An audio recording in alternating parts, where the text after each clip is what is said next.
사랑하는 성도님들, 오늘 아침에 일어나셔서 마음이 무겁지는 않으셨습니까?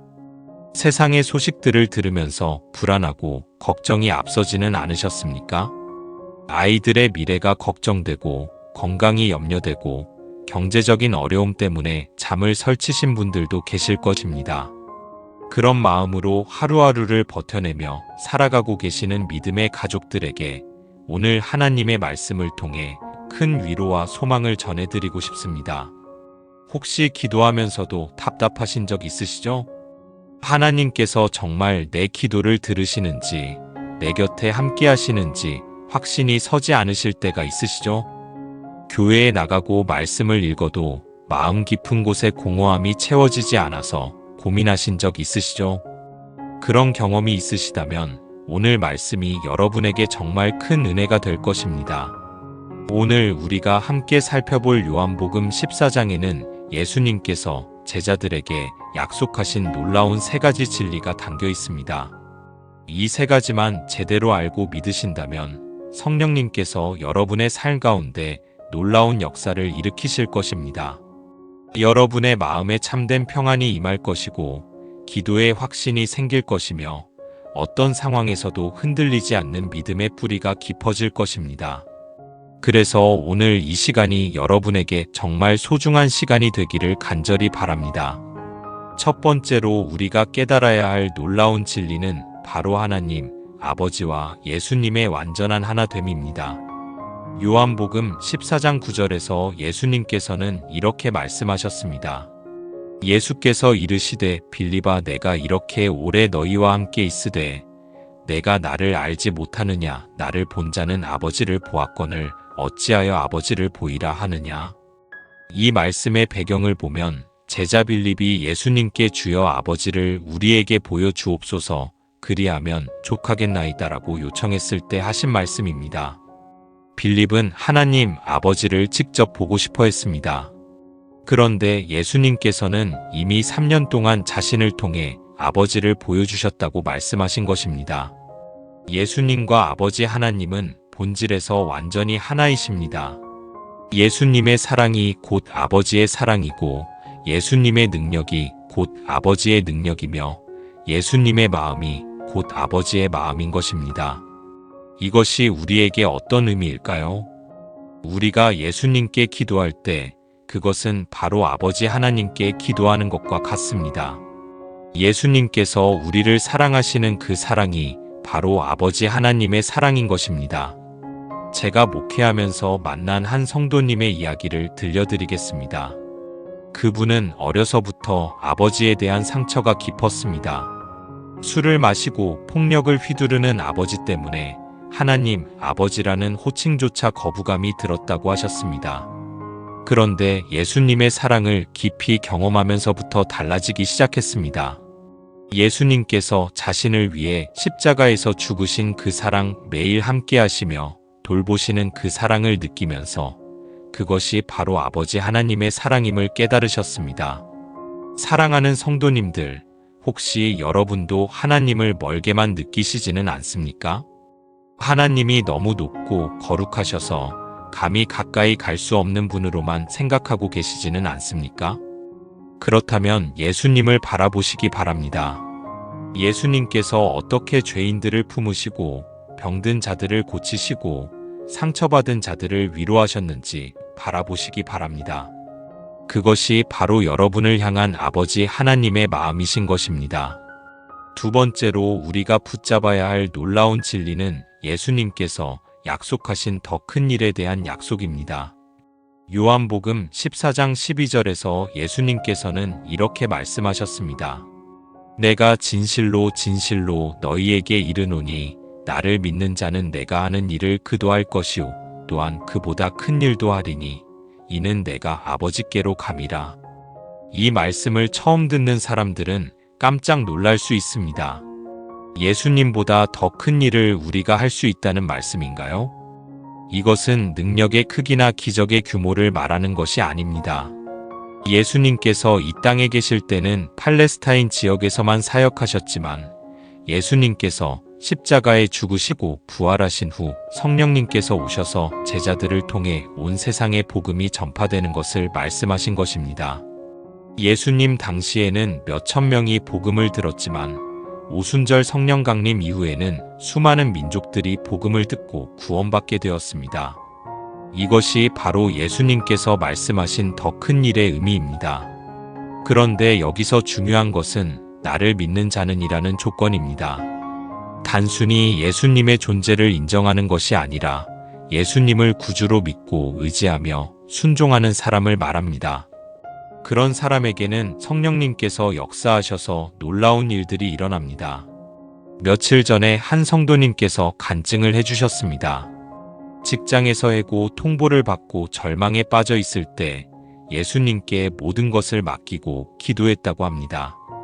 그런데 며칠 후에 더 좋은 조건의 회사에서 연락이 왔고 그곳에서 동료들에게 자연스럽게 복음을 전할 수 있는 기회가 생겼다고 합니다. 한 사람이 예수님을 영접했고 그 사람이 또 다른 사람에게 복음을 전해서 지금은 작은 성경 공부 모임까지 생겼다고 합니다. 이것이 바로 성령님의 역사입니다. 우리의 작은 순종과 믿음을 통해 하나님께서 놀라운 일들을 이루어 가시는 것입니다. 사랑하는 성도님들, 여러분은 지금 어떤 상황에 계십니까? 혹시 내가 너무 부족해서 하나님께서 쓰실 수 없을 것이라고 생각하고 계시지는 않습니까? 그렇지 않습니다. 하나님께서는 우리의 능력이나 조건을 보시는 것이 아니라 우리의 믿음을 보시는 분입니다. 여러분이 예수님을 진실로 믿고 의지한다면 성령님께서 여러분을 통해서도 놀라운 일들을 행하실 것입니다. 세 번째로 우리가 깨달아야 할 진리는 기도 응답에 대한 확실한 약속입니다. 요한복음 14장 13절과 14절에서 예수님께서는 이렇게 약속하셨습니다. 너희가 내 이름으로 무엇을 구하든지 내가 행하리니 이는 아버지로 하여금 아들로 말미암아 영광을 받으시게 하려 함이라. 내 이름으로 무엇이든지 내게 구하면 내가 행하리라. 여기서 내 이름으로라는 표현이 핵심입니다. 단순히 기도 끝에 예수님의 이름으로라고 덧붙이는 것이 아니라 예수님의 뜻과 목적에 맞는 기도를 하는 것을 의미합니다. 예수님의 이름으로 기도한다는 것은 예수님의 성품과 하나 되어 예수님께서 원하시는 것을 구하는 기도를 말합니다.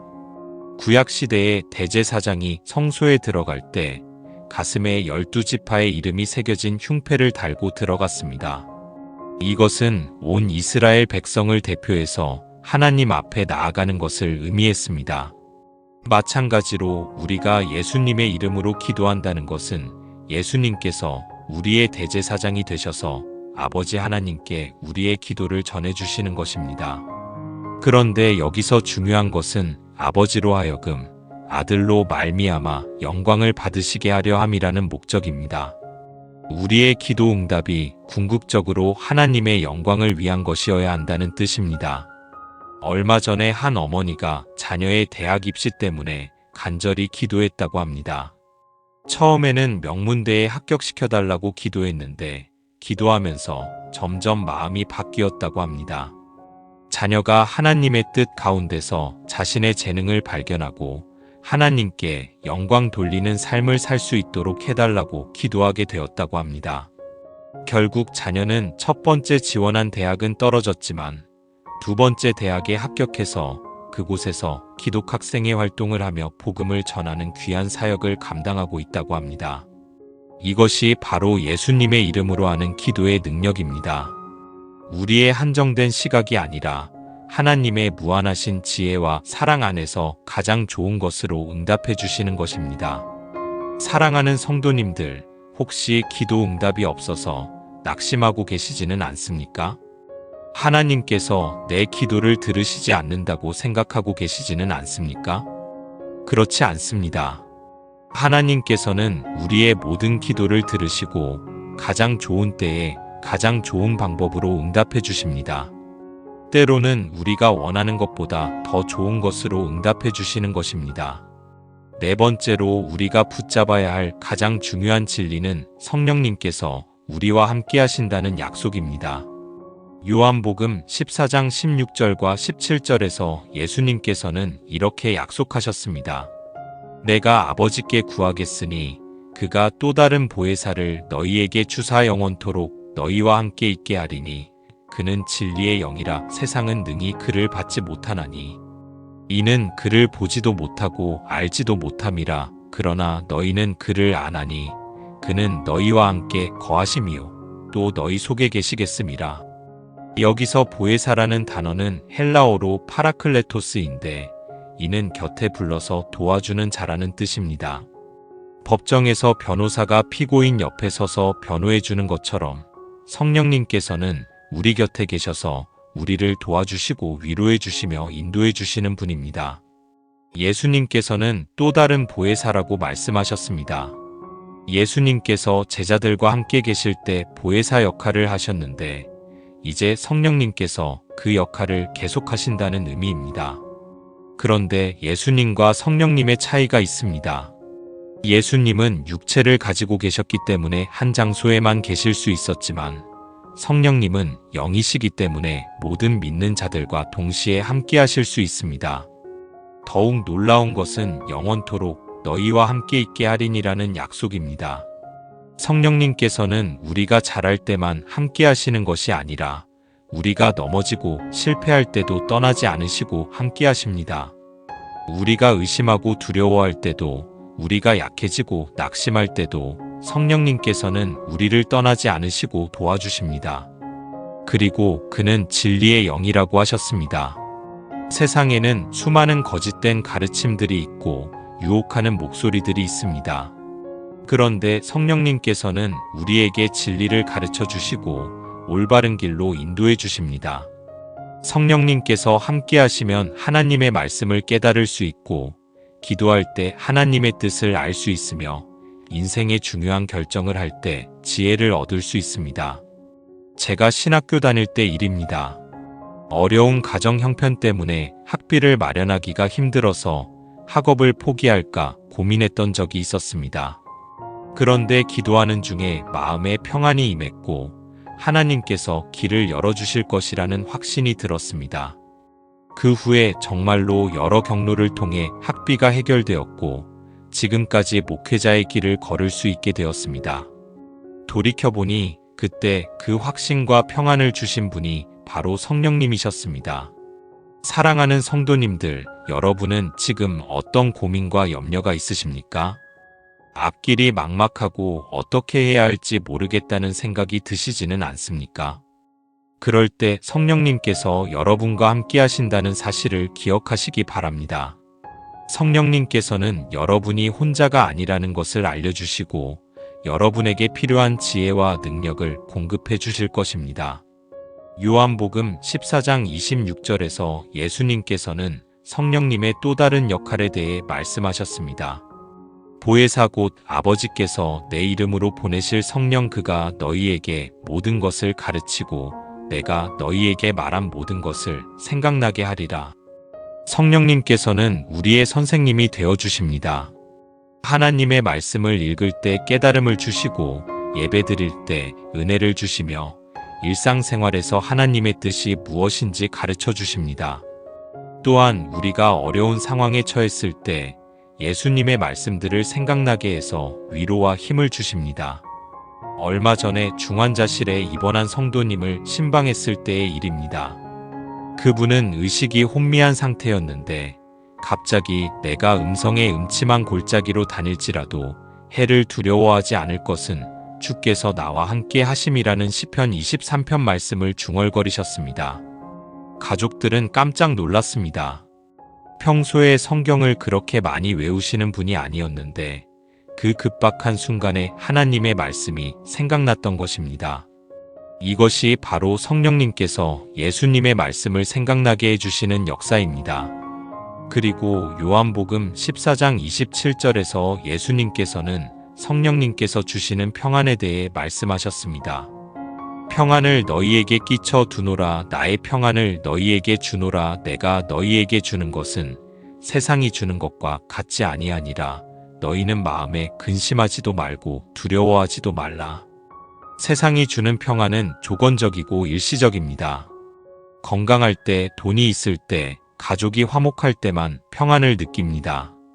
그런데 예수님께서 주시는 평안은 상황과 상관없는 평안입니다. 어떤 어려움 가운데서도 마음 깊은 곳에서 누릴 수 있는 평안입니다. 이 평안은 우리의 노력으로 만들어내는 것이 아니라 성령님께서 선물로 주시는 것입니다. 성령님께서 우리 마음에 하나님의 사랑을 부어주시고 하나님께서 우리를 돌보고 계신다는 확신을 주시며 모든 것이 합력하여 선을 이룬다는 믿음을 주실 때 참된 평안을 누릴 수 있습니다. 지난주에 만난 한 성도님은 남편의 갑작스러운 사업 실패로 큰 어려움에 처해 있었습니다. 그런데 그분의 표정에는 평안함이 있었습니다. 어떻게 그럴 수 있느냐고 물어보니 매일 새벽 기도를 하면서 성령님께서 마음에 평안을 주신다고 하셨습니다. 상황은 어렵지만 하나님께서 함께 하신다는 확신이 있어서 두렵지 않다고 하셨습니다. 실제로 몇 달 후에 새로운 기회가 생겨서 어려움을 극복할 수 있었습니다. 사랑하는 성도님들, 이것이 바로 성령님께서 주시는 평안의 능력입니다. 세상의 소용돌이 가운데서도 흔들리지 않는 평안, 어떤 상황에서도 하나님을 신뢰할 수 있는 평안을 주십니다. 마지막으로 요한복음 14장 21절에서 예수님께서는 성령님의 역사를 경험하는 조건에 대해 말씀하셨습니다. 나의 계명을 지키는 자라야 나를 사랑하는 자니 나를 사랑하는 자는 내 아버지께 사랑을 받을 것이요 나도 그를 사랑하여 그에게 나를 나타내리라. 성령님의 역사를 경험하는 비결은 예수님의 계명을 지키는 것입니다. 여기서 계명을 지킨다는 것은 율법주의적인 행위를 말하는 것이 아니라 사랑으로 순종하는 것을 의미합니다. 예수님께서 주신 가장 큰 계명은 하나님을 사랑하고 이웃을 자신의 몸과 같이 사랑하는 것입니다. 우리가 진심으로 하나님을 사랑하고 그 사랑으로 이웃을 섬길 때 성령님께서 더욱 풍성하게 역사하십니다. 예수님께서 그에게 나를 나타내리라고 하신 것은 성령님을 통해 예수님을 더 깊이 알게 해주신다는 뜻입니다. 한 젊은 성도님이 어려운 이웃을 돕기 시작했습니다. 처음에는 의무감으로 시작했는데 점점 진정한 사랑으로 섬기게 되었습니다. 그러면서 기도가 깊어지고 말씀 읽기가 즐거워지며 예수님에 대한 사랑이 더욱 뜨거워졌다고 간증했습니다. 이것이 바로 순종을 통해 성령님의 역사를 경험하는 것입니다.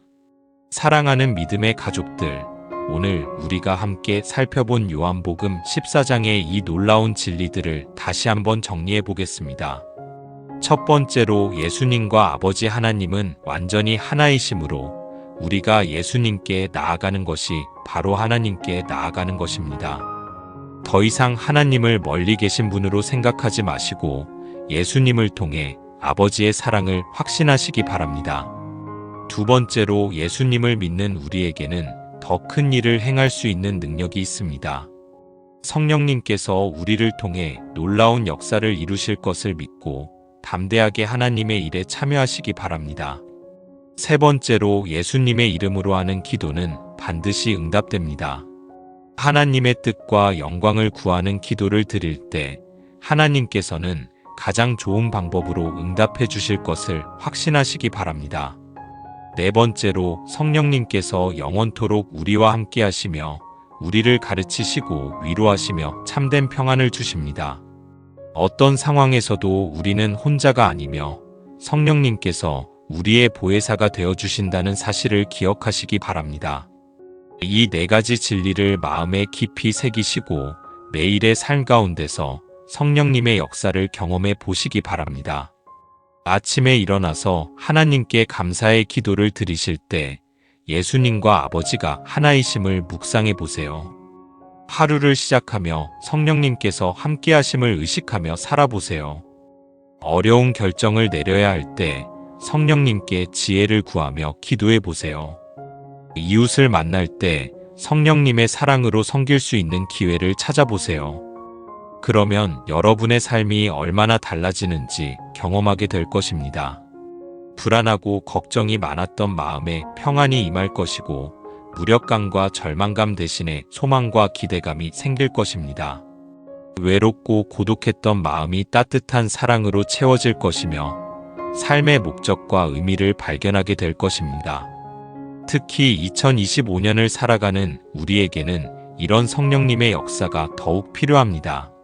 세상이 점점 복잡해지고 경제적인 어려움이 많아지며 미래에 대한 불확실성이 커져가는 이 시대에 우리에게는 변하지 않는 확실한 소망이 필요합니다. 그 소망이 바로 성령님께서 함께 하신다는 약속입니다.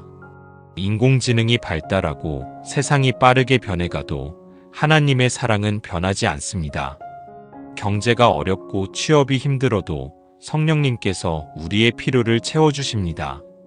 건강이 염려되고 노후가 걱정되어도 하나님께서 우리의 미래를 책임져 주십니다. 제가 목회하면서 수많은 성도님들을 만나보았지만 성령님의 역사를 경험한 분들은 모두 공통점이 있었습니다. 어떤 상황에서도 감사할 줄 아는 마음, 어려움 가운데서도 희망을 잃지 않는 믿음, 자신의 유익보다 하나님의 영광을 구하는 마음가짐이 있었습니다. 여러분도 오늘부터 이런 마음으로 살아가시기 바랍니다. 매일 아침 성령님, 오늘 하루도 저와 함께 해주세요 라고 기도하며 시작하세요. 어려운 일이 생겼을 때 성령님, 지혜를 주세요 라고 구하세요. 기쁜 일이 있을 때 하나님께 감사합니다 라고 고백하세요. 실수하고 넘어졌을 때 성령님, 다시 일으켜주세요 라고 기도하세요. 그러면 성령님께서 여러분의 삶 가운데 놀라운 역사를 일으키실 것입니다. 여러분의 가정에 평안이 임할 것이고 직장에서 증인의 삶을 살 수 있을 것이며 교회에서 봉사하는 기쁨을 맛볼 수 있을 것입니다. 더 나아가 여러분을 통해 다른 사람들도 복음을 듣고 구원받는 역사가 일어날 것입니다. 여러분의 변화된 모습을 보고 주변 사람들이 궁금해할 것이고 그때 복음을 전할 수 있는 기회가 생길 것입니다. 이것이 바로 예수님께서 말씀하신 더 큰 일입니다. 한 사람이 변화되고 그 사람이 또 다른 사람을 변화시키며 그렇게 하나님 나라가 확장되어 가는 것입니다. 여러분도 이런 귀한 사역에 동참하는 특권을 누리시기 바랍니다. 사랑하는 성도님들, 혹시 지금까지 신앙생활이 어렵고 부담스러우셨다면 오늘부터는 달라질 수 있습니다. 성령님께서 우리의 연약함을 도우시고 우리가 알지 못하는 것도 친히 강구해 주신다는 로마서 8장 26절의 약속을 기억하세요. 우리가 완벽하지 않아도 괜찮습니다. 성령님께서 우리의 부족함을 채워주시고 우리를 통해 완전한 하나님의 일을 이루어 가십니다. 마지막으로 여러분께 당부하고 싶은 말씀이 있습니다.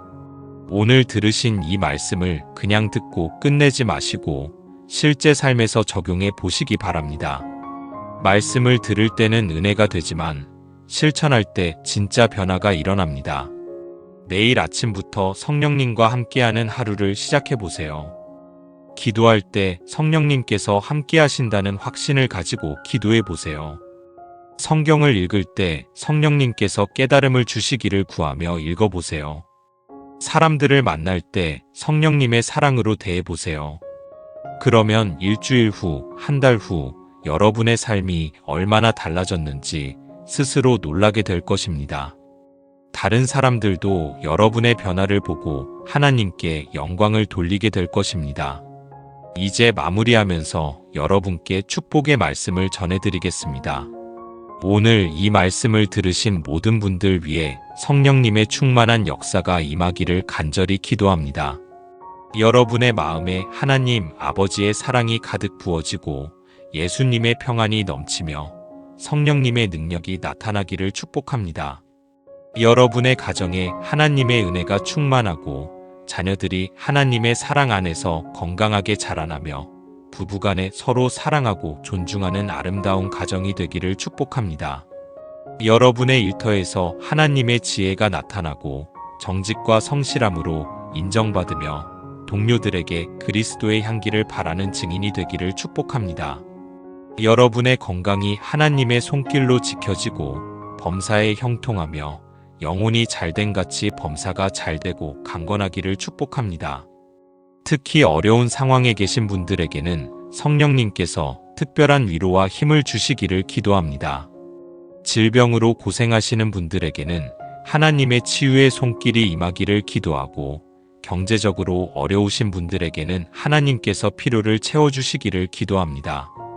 가족 관계로 아프신 분들에게는 화해와 회복의 역사가 일어나기를 기도하며, 외로우신 분들에게는 하나님의 사랑이 위로가 되기를 기도합니다. 그리고 아직 예수님을 구주로 영접하지 않으신 분들이 계시다면 오늘이 바로 구원의 기회가 되기를 간절히 바랍니다. 예수 그리스도만이 우리의 유일한 구주이시며 그분을 믿는 자마다 영생을 얻는다는 약속을 기억하시고, 지금 이 시간 마음을 열고 예수님을 영접하시기 바랍니다. 사랑하는 성도님들, 오늘 이 귀한 시간을 함께 해주셔서 정말 감사합니다. 이 말씀이 여러분에게 큰 은혜와 위로가 되었기를 바라며, 앞으로도 계속해서 하나님의 말씀으로 여러분을 섬기겠습니다. 오늘 은혜 받으셨다면 아래 좋아요 버튼을 눌러주시고 댓글로 간증이나 기도 제목을 나눠주세요. 여러분의 댓글 하나하나가 저에게는 큰 힘이 되고 다른 성도님들에게도 은혜가 됩니다. 그리고 이 말씀이 더 많은 분들에게 전해질 수 있도록 구독과 알림 설정도 부탁드립니다. 다음 시간에는 더욱 은혜로운 말씀으로 여러분을 찾아뵙겠습니다. 그때까지 성령님의 은혜와 평강이 여러분과 여러분의 가정에 충만하기를 축복하며 이만 마치겠습니다.